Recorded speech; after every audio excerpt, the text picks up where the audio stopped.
Hello and welcome to the Consistory of the COELC YouTube channel. I'm your host for this video, Reverend Zabel of the St. John's Evangelical Lutheran Church, located in Dalby, Queensland, Australia.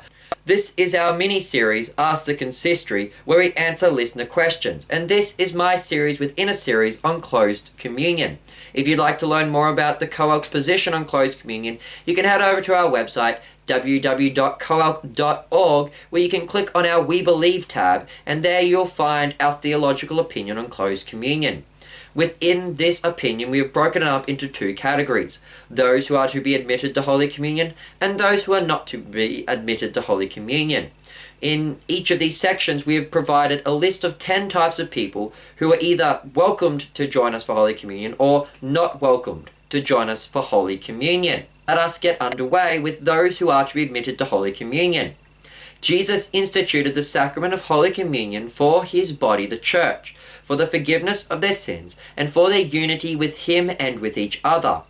Therefore, those who should be admitted to the sacrament of Holy Communion are those who 8. Publicly hold to an orthodox confession of faith.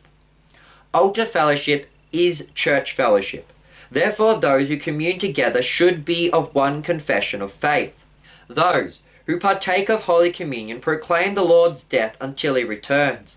By partaking of the Lord's Supper in a Lutheran church, one publicly confesses that they believe that in the Lord's Supper one receives the Lord's real body and blood for the forgiveness of sins. Therefore, one should only commune if this is their public confession. If a person privately or inwardly holds to a heterodox faith, but publicly holds to an orthodox faith, then they may be permitted to come to Holy Communion. For God alone knows the true heart of man, and the pastor, the steward of the mysteries of God, can only make judgments based on the outward confession of the communicant. However, if a person outwardly holds to an orthodox confession of faith, but inwardly holds to a heterodox confession of faith, then he is a liar, and he eats and drinks the body and blood of Christ to his judgment. He is guilty of sinning against the body and blood of Christ, for a person must not only confess with their mouth, but believe with their heart. On the other hand, if a person privately or inwardly holds to an orthodox faith, but publicly holds to a heterodox faith, then he is not to be admitted to Holy Communion, for the pastor can only make judgments based on the outward confession of the communicant. In addition, if a person is unable to make a public confession of faith, either verbally or by signs, then the pastor should not admit them to the Lord's Supper, lest he give the sacrament to an unworthy recipient who would eat and drink judgment on themselves. It is for this reason that a pastor is not to commune infants, for even if an infant could possess a faith that would make them worthy to receive the Lord's Supper, the pastor is unable to see this faith, and it is not right for him to give Holy Communion to those who cannot make a public confession of faith. In regards to the mute and the mentally handicapped, if they are able to make a confession through unquestionable signs that they truly believe the sacrament to be the Lord's body and blood given for the forgiveness of sins, then they may be admitted to Holy Communion. Now, on the other hand, those who are not to be admitted to Holy Communion. Jesus commands us, "Do not give dogs what is holy, and do not throw your pearls before pigs."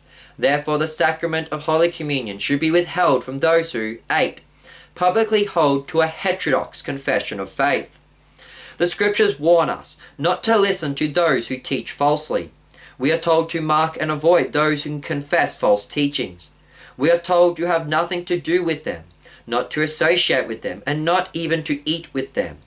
Those who hold to different confessions of faith are not to commune together, as Paul said, "Do not be unequally yoked with unbelievers. For what partnership has righteousness with lawlessness? Or what fellowship has light with dark? And what accord has Christ with Belial? And what portion does a believer share with an unbeliever? What agreement has the temple of God with idols?" Instead, those who commune together should be of one confession of faith. The Scriptures warn us not to eat with those who teach falsely or live in error. This is speaking of table fellowship, which refers to the table of the Lord. Those who publicly hold to a heterodox confession of faith are not to be admitted to Holy Communion. For in Matthew 7:6, Jesus commands us not to give dogs what is holy, and not to throw our pearls before pigs. And in Revelation 22:15, the dogs are defined as those who are outside of the fellowship of believers due to unrepentant sin, including those who practice falsehood. If a person privately or inwardly holds to a heterodox faith, but publicly holds to an orthodox faith, then they may be permitted to come to Holy Communion, for God alone knows the true heart of man, and the pastor, as the steward of the mysteries of God, can only make judgments based on the outward confession of the communicant. If a person outwardly holds to an orthodox confession of faith, but inwardly holds to a heterodox confession of faith, then he is a liar, and he eats and drinks the body and blood of Christ to his judgment. And he is guilty of sinning against the body and blood of Christ, for a person must not only confess with their mouth, but they must also believe in their heart. If a person privately or inwardly holds to an orthodox faith, but publicly holds to a heterodox faith, then he is not to be admitted to Holy Communion. For the pastor can only make judgments based on the outward confession of the communicant, and a pastor is not to knowingly give Holy Communion to those of a heterodox confession of faith. For if the pastor were to admit them to the altar, then he would be approving of their false teaching. And John warns us not to welcome those who hold to a heterodox faith. For whoever welcomes a false teacher partakes in his sin. And as Paul warns us, we are not to partake in the sins of others. This is part 9 of my 11-part series on closed communion. Join us again next time for part 10.